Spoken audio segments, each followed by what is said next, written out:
Hello viewers, welcome to my YouTube channel. আমাদের আজকের tutorial নবম দশম শ্রেণীর অনুশীলনী 8.5-এর। আজকে আমরা প্রশ্ন 13 এটি আমরা সমাধান করব। তো এখানে বলা হয়েছে যে 5 সেন্টিমিটার বাহু বিশিষ্ট একটি সমবাহু ত্রিভুজ এবিসি এর এসি বাহুকে স্পর্শ করে একটি বহির্বৃত্ত আঁকো। তো ঠিক আছে, আমরা তাহলে আগে 5 সেন্টিমিটার বাহু বিশিষ্ট আমরা একটি সমবাহু ত্রিভুজ অঙ্কন করে নেব। তো দেখো, আমরা 5 সেন্টিমিটার মেপে নেব। শুরুতে আমরা যে এখান থেকে নেব, নিয়ে এখান থেকে 5 সেন্টিমিটার একটা বাহু নিয়ে নিলাম। ঠিক আছে, এখন তোমাদের কি করতে হবে, আমরা ইচ্ছে মতো কি করব, একটা রশ্মি নেব। তো আমরা নিলাম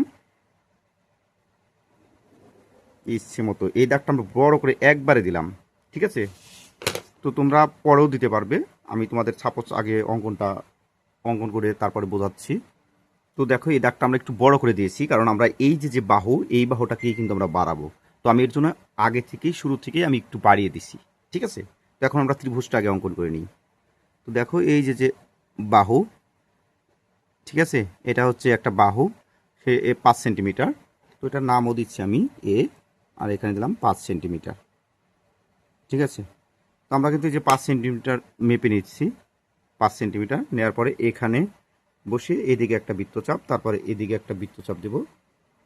দেখো, তারপর আবার এখানে বসিয়ে একই মাপ নিয়ে এদিকে একটা বৃত্তচাপ দেব। তো বৃত্তচাপ দেওয়ার পরে আমরা কি করব, এই ত্রিভুজটা অঙ্কন করে নেব।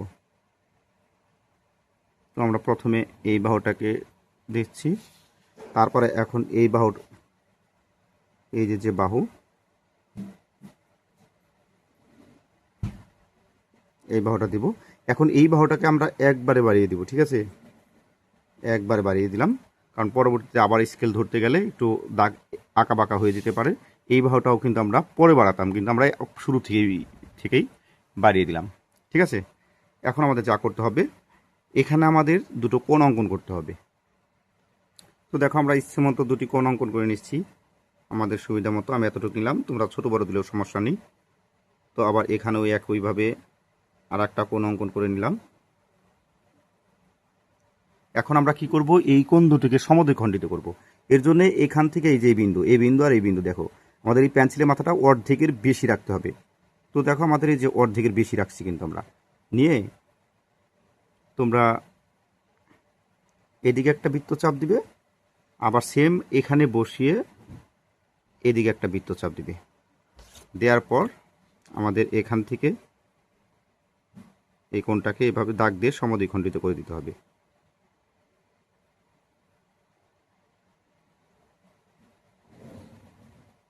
তো দেখো, আমরা কোণটাকে সমদ্বিখণ্ডিত করলাম। এখন সেমভাবে এখানেও অর্ধেকের বেশি নিতে হবে। দেখো, এই বিন্দু আর এই বিন্দু, এই পেন্সিলের মাথাটা কিন্তু আমাদের অর্ধেকের বেশি আছে। বেশি নিয়ে এদিকে একটা বৃত্তচাপ, সেমভাবে এখানে বসিয়ে এদিকে একটা বৃত্তচাপ। তারপর আমরা রেখা টেনে কোণটাকে সমদ্বিখণ্ডিত করব।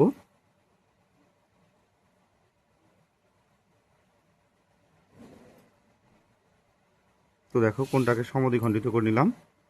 এখন কম্পাসের মাথাটা এখানে বসিয়ে এই রেখার ওপর একটা লম্ব অঙ্কন করব। এর জন্যে জাস্ট এমনভাবে আমরা একটা বৃত্তচাপ দিব যাতে এদিকেও একটা স্পর্শ করে, এদিকেও একটা স্পর্শ করে। ঠিক আছে, দেখো এই যে বৃত্তচাপ দিলাম আমরা, এদিকেও স্পর্শ করছে, এদিকেও স্পর্শ করছে। তো এই বিন্দু আর এই বিন্দু, এখন এখানে বসিয়ে এই বিন্দু আর এই বিন্দু কম্পাসের মাথাটা অর্ধেকের বেশি নিতে হবে, নিয়ে এদিক থেকে একটা বৃত্তচাপ দিতে হবে। আবার এই বিন্দুতে বসিয়ে এই দেখো, এই বিন্দুতে বসিয়ে আর এই বিন্দু অর্ধেকের বেশি রেখে এদিকে একটা বৃত্তচাপ দিতে হবে। আমরা এদিকে বৃত্তচাপ, আবার এইখানে বসিয়ে তোমাদের এখানে একটা বৃত্তচাপ দিতে হবে। তো বৃত্তচাপ দেওয়ার পর আমাদের এভাবে স্কেলটা বসিয়ে লম্বটা অঙ্কন করে নিতে হবে। তো আমরা এই পর্যন্ত অঙ্কন করে নেব। ঠিক আছে, তো দেখো, আমরা এখন এই যে এই পর্যন্ত এই মাপটা নিয়ে আমরা একটা বৃত্ত অঙ্কন করব।